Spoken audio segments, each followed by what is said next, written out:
আসসালামু আলাইকুম সবাইকে স্বাগত জানাচ্ছি আমাদের আজকের ভিডিওতে। আজকে আমাদের একটা টপিক নিয়ে আমরা আলোচনা করব, সেটা হচ্ছে মিক্সোমা অফ দ্য হার্ট। আমরা এখানে অ্যাট্রিয়াল মিক্সোমা লিখেছি, তার মানে এটা আসলে মোস্টলি আমরা আসলে দেখি অ্যাট্রিয়ামকে ইনভলভড করে। So what is this actually? So basically এটা একটা benign tumour. This is a benign tumour এবং এটা সাধারণত আমরা আসলে অ্যাট্রিয়াতে দেখি।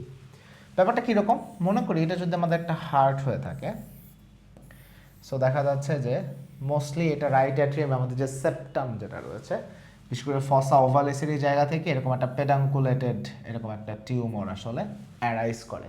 তবে সবসময় যে এটা আসলে লেফট অ্যাট্রিয়ামেই হবে ব্যাপারটা এরকম না, যদিও মোস্টলি যত রকম টিউমার আছে মোস্টলি লেফট অ্যাট্রিয়ামেই সেটা ইনভলভমেন্ট আমরা দেখি, বাট এটা রাইট অ্যাট্রিয়ামেও হইতে পারে।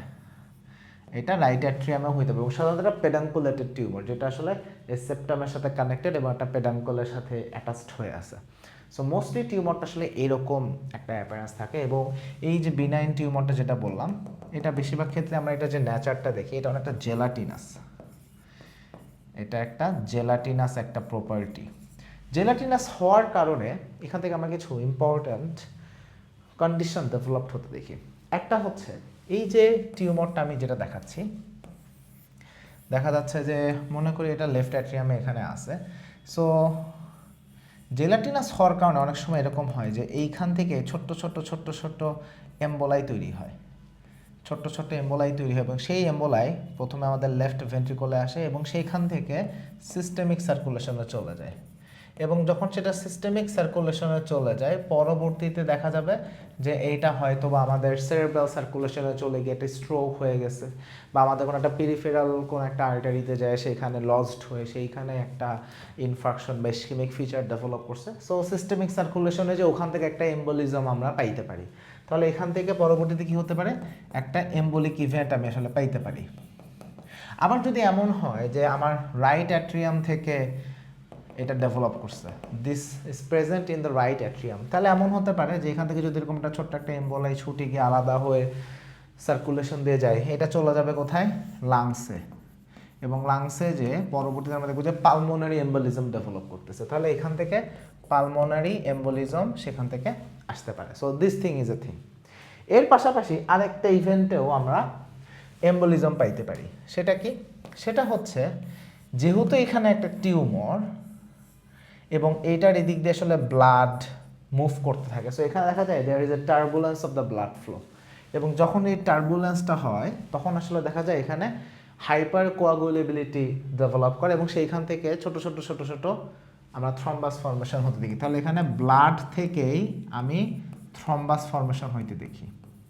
সো এরকমও হতে পারে, যখন এরকম থ্রম্বাস ফর্মেশন হয় সিমিলারভাবে এটা সিস্টেমিক সার্কুলেশনে চলে গেল, পরে এখান থেকে একটা স্ট্রোক হতে পারে বা যে কোনো একটা পেরিফেরাল আর্টেরিয়াল এন্ড অক্লুডেড হয়ে যেতে পারে। So this thing may happen.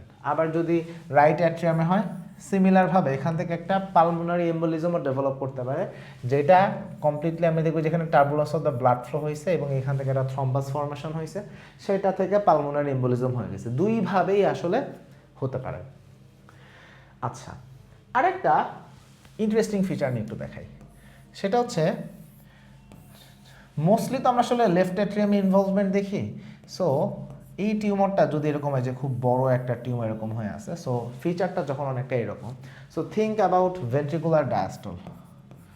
যখন এমন হয় যে আমাদের ভেন্ট্রিকুলার এখানে ডায়াস্টল হচ্ছে, তখন কি হয়, ব্লাড সবগুলা হচ্ছে আমাদের লেফট ভেন্ট্রিকুলে আসার চেষ্টা করে এবং সেই মোমেন্টে যেটা হয় টিউমারটা অনেকটাভাবে এইভাবে বলা যায় যেরকম এই মাইট্রাল ভালভের উপরে এসে বসে। যখন সে মাইট্রাল ভালভের উপরে বসে এইভাবে মানে প্রোল্যাপসের মতো একটা ভালভের উপরে এমনি বসে থাকে, তখন দেখা যায় যে এই টিউমারকে ক্রস করে ব্লাড যাইতে খুব বাধা পায়। লাইক মাইট্রাল ভালভ স্টেনোসিস হলে যে কাহিনী হইতো একদম সিমিলার ইভেন্ট, যে ব্লাড আসলে এই টিউমারকে ক্রস করে লেফট ভেন্ট্রিকুলে আসতে তার খুব বাধা প্রাপ্ত হয়।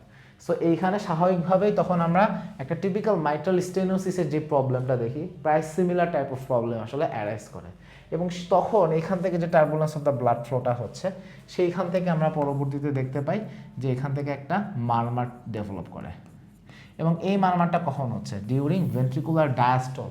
সো অ্যাট দিস মোমেন্ট আমরা এখানে একটা ডায়াস্টলিক মারমার পাই। আরও স্পেসিফিকভাবে যদি বলি, আমরা এখানে একটা মিড ডায়াস্টলিক মারমার আসলে পাই।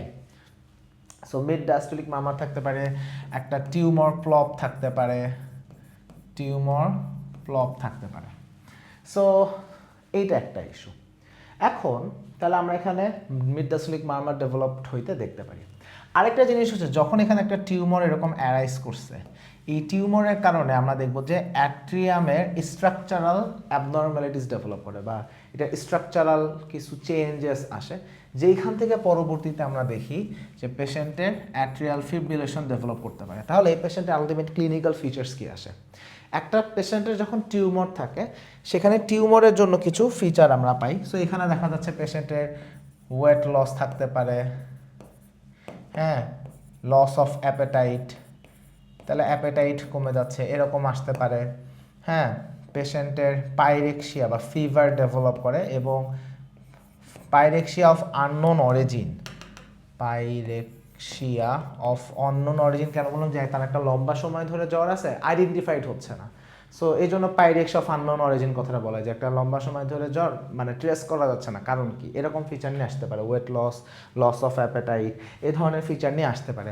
আর কি কি থাকতে পারে?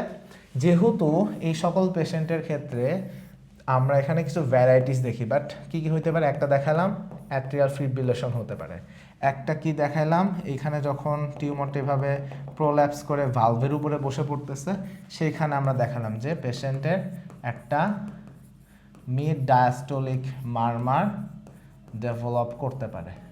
এখন ওয়েন দিস হ্যাপেন্স, ব্লাড তো সামনে যাইতে প্রবলেম হচ্ছে, রাইট? ব্লাড সামনে আগাইতে পারতেছে না। সো এটা হলে কি হবে? পালমোনারি ভেইন তারা প্রপারলি ড্রেইন করতে পারতেছে না। When pulmonary vein can not drain properly, তখন ওখানে প্রেশার বাড়ে। সো এই ধরনের পেশেন্টের তখন একটা পালমোনারি কনজেশন ডেভেলপ করে। সো এইখান থেকেও দেখা যাচ্ছে পেশেন্ট ডিজনিয়া ডেভেলপ করে, এবং তারা ডিজনিয়া নিয়েও আসতে পারে। সো পেশেন্টের ডিজনিয়া থাকতে পারে, মিড ডায়াস্টলিক মারমার থাকতে পারে, অ্যাট্রিয়াল ফিব্রিলেশন থাকতে পারে। সো এই ধরনের প্রেজেন্টেশন নিয়ে পেশেন্ট আমাদের কাছে আসতে পারে। এখন যখন একটা পেশেন্টের মিক্সোমা থাকে, অ্যাট্রিয়াল মিক্সোমা থাকে, আমরা কি করতে পারি? এখানে আমরা যেটা করতে পারি সেটা হচ্ছে ইনভেস্টিগেশনের জন্য আমাদের বেস্ট উপায় হচ্ছে আমরা ইকো করব। ইকোকার্ডিওগ্রাম করলে আমরা দেখতে পারবো যে তাদের অ্যাট্রিয়ামে এরকম একটা পেডেনকুলেটেড একটা ম্যাস খুব ক্লিয়ার কাটভাবে দেখা যায়। সো আমরা একটা ছবি দেখাই। সো এটা হচ্ছে একটা ইকো করে দেখা যাচ্ছে এই যে জায়গাটা আমি মার্ক করে দিচ্ছি। আচ্ছা, আমি কালারটা চেঞ্জ করি। সো এই যে জায়গাটা মার্ক করে দেখানো হচ্ছে, সো এটা হচ্ছে আমাদের লেফট অ্যাট্রিয়াম, এবং এইখানে একটা ম্যাস। সো এটা হচ্ছে লেফট অ্যাট্রিয়াল মিক্সোমা। সো ইকোতে আসলে খুব ক্লিয়ার কাটভাবে আমরা এটাকে আইডেন্টিফাই করতে পারি। আচ্ছা, এখন এখান থেকে আমরা একটু কথা বলবো, সেটা হচ্ছে অ্যাট্রিয়াল মিক্সোমা আমাদের কোথায় কোথায় important. MRCB part 1 atrial myxoma থেকে কোশ্চেন আসতে পারে, but plus minus, but atrial myxoma থেকে এমআরসিবি পার্ট 2-তে খুব ফ্রিকুয়েন্টলি কোশ্চেন আসে। একটা ইকো ছবি দিয়ে বলবো যে what is the diagnosis. So একটু আগে যে ইকো ছবিটা দেখলাম, এমআরসিবি পার্ট 2-তে একদম এরকম খুব ফ্রিকুয়েন্টলি একাধিকবার সিমিলার প্যাটার্নের কোশ্চেন আসছে, ডায়াগনোসিস কি। সো ইকোতে দেখা যাচ্ছে অ্যাট্রিয়াল মিক্সোমা। আরেকটা জিনিস সেটা হচ্ছে পেসেসের জন্য এটা ইম্পর্টেন্ট। কেন ইম্পর্টেন্ট? সেটা হচ্ছে যখনই কোনো পেশেন্টের অ্যাট্রিয়াল মিক্সোমা আছে, এটার আমরা ফাইন্ডিংস কি পাচ্ছি? একটা ফাইন্ডিং পেশেন্টের অ্যাট্রিয়াল ফিব্রিলেশন, একটা ফাইন্ডিং হচ্ছে মিড ডায়াস্টলিক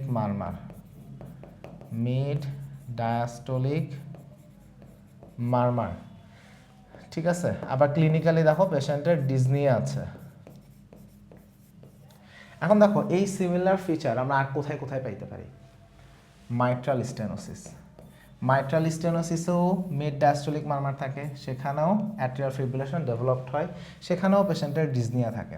সো যখন আমি পেশেন্টের ক্লিনিক্যাল এক্সামিন করব, যখন আমি প্রিকর্ডিয়াম চেক করব, তখন কিন্তু আমি দেখব যে একটা মিড ডায়াস্টলিক মারমার, সেখানে আমি দেখব যে অ্যাট্রিয়াল ফিব্রিলেশন আছে। সো অনেক সিমিলারিটিস আছে। হ্যাঁ, পার্থক্যের জায়গাগুলো কী কী? পার্থক্যের জায়গাটা হচ্ছে যে এখানে পেশেন্টের মাইট্রাল স্টেনোসিস, এখানে ফার্স্ট হার্ট সাউন্ড খুবই লাউড, মানে ইউজুয়ালের থেকে একটু বেশি লাউড, যেটা মাইট্রাল স্টেনোসিসে পাবো বাট আমি মিক্সোমাতে পাচ্ছি না। এটা অবশ্যই একটা ডিফারেন্সিয়েটিং পয়েন্ট হিসেবে থাকবে।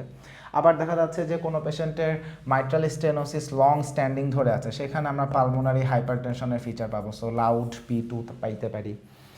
বা পেশেন্টের পালমোনারি হাইপারটেনশনের ফিচার নিয়ে আসতে পারে, রাইট ভেন্ট্রিকুলার হিভ থাকতে পারে, ইভেন পেশেন্টের tricuspid regurgitation, functional tricuspid regurgitation develop করতে পারে এটার কনসিকুয়েন্স থেকে, এইগুলো আমরা পাইতে পারি। বাট কাহিনী হচ্ছে মিড ডায়াস্টোলিক মারমার, এটা তো আসলে মাইট্রাল স্টেনোসিসও থাকে, সো এটা আমাদের একটা ইম্পর্টেন্ট ডিফারেন্সিয়াল ডায়াগনোসিস। তাহলে মাইট্রাল স্টেনোসিসের একটা ডিফারেন্সিয়াল ডায়াগনোসিস থাকবে মিড ডায়াস্টোলিক মারমার।